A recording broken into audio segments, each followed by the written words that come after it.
The first settlement of Newbury, the first group of settlers, arrived in 1635 in May. Within 5 years, they had started to really outgrow that first settlement location down by the Parker River.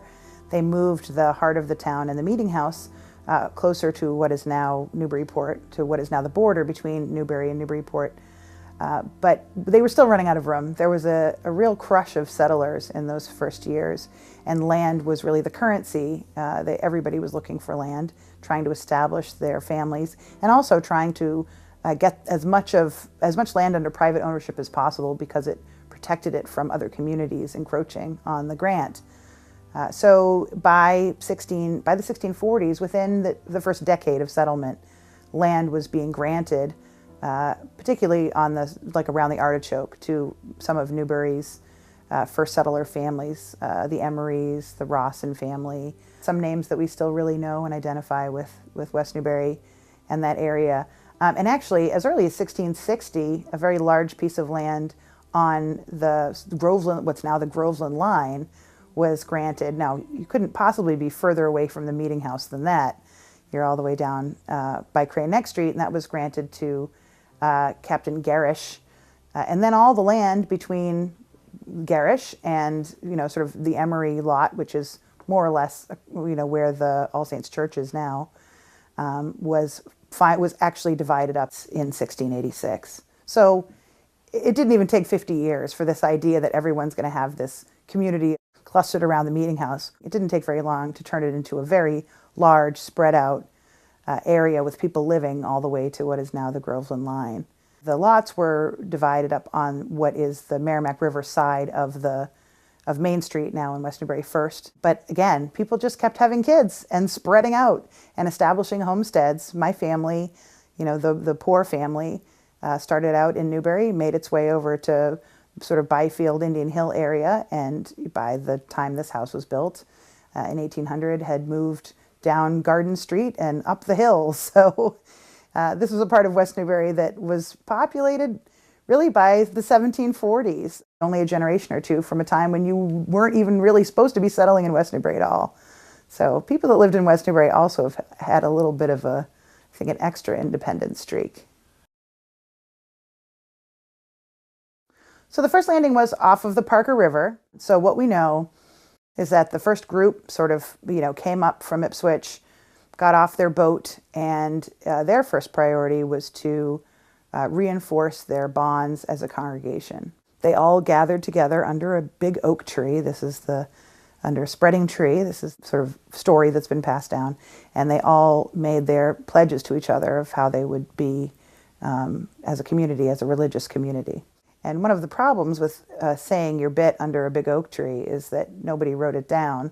So later on in the long 17th century, the people of Newbury began to disagree on exactly what they had promised to each other under that tree, and the beginning of the very contentious sort of religious-based, although they really were, sometimes issues of doctrine really drove parishes apart. More often it was the very practical issues of having to be in the meeting house several times during the week. I mean, you had to be, it wasn't optional to skip it.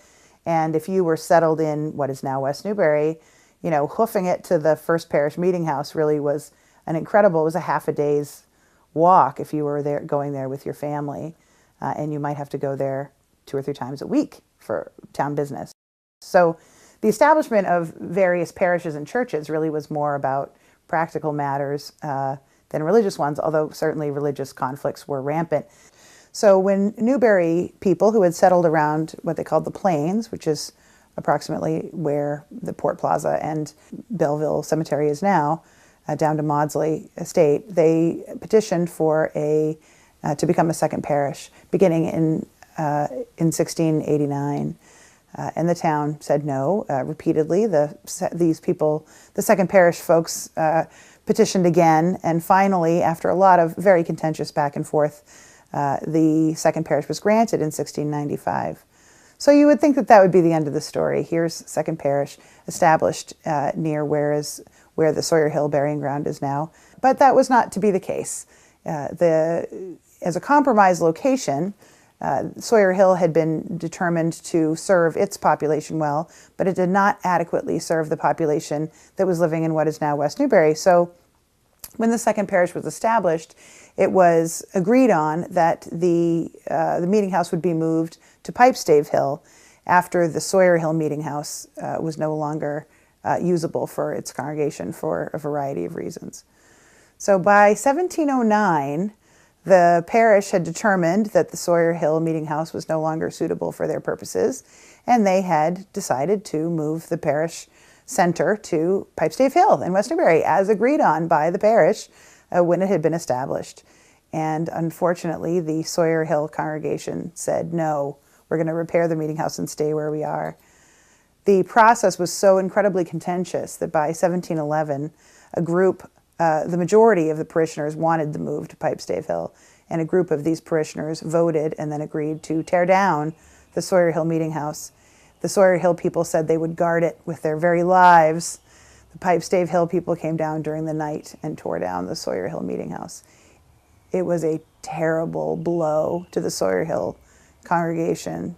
And in fact, it caused an incredible development in the history of Newbury, which is that the Sawyer Hill population, who was ordered to, by the general court, not to use the remnants of the meeting house that they had begun to rebuild, they decided to go Anglican. They went back to the Church of England, which, less than a century since their, fathers and uncles had come over from England to practice their own, to leave the Church of England. They went back to the Church of England and were the nucleus of establishing the Anglican and then Episcopal Church in Newbury. They became St. Paul's Church.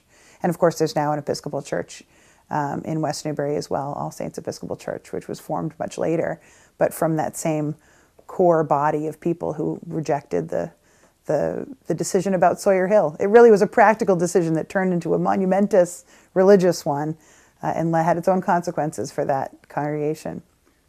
The process of walking to the meeting house was, you can't underestimate how onerous that was for people. If you lived 3 or 4 miles away from the meeting house, or in the case of moving from Sawyer Hill to Pipestave Hill, you were looking at an additional 3-4 mile commute round trip for sure. It was a big deal to have to uproot your whole family and go to the meeting house. Not attending the meeting house really wasn't an option. And there are other reasons to believe that this Sawyer Hill group, which was so bitter and angry, really didn't want to be Anglicans. They hired a minister who wrote a plaintive series of letters to the Church of England in England saying they won't let me wear my robes, they won't take communion properly, they don't want any of the things that come along with being Anglican, they just don't want to walk to church.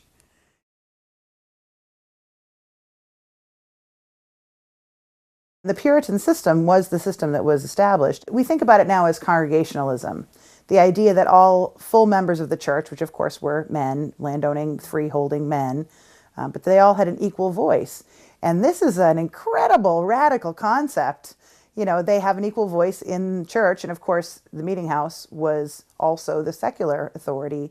And it is a kind of an incredible beginning of the idea of direct participatory democracy that we still see in things like town meetings. You get to see it in New Hampshire if you've ever been up there during a presidential campaign.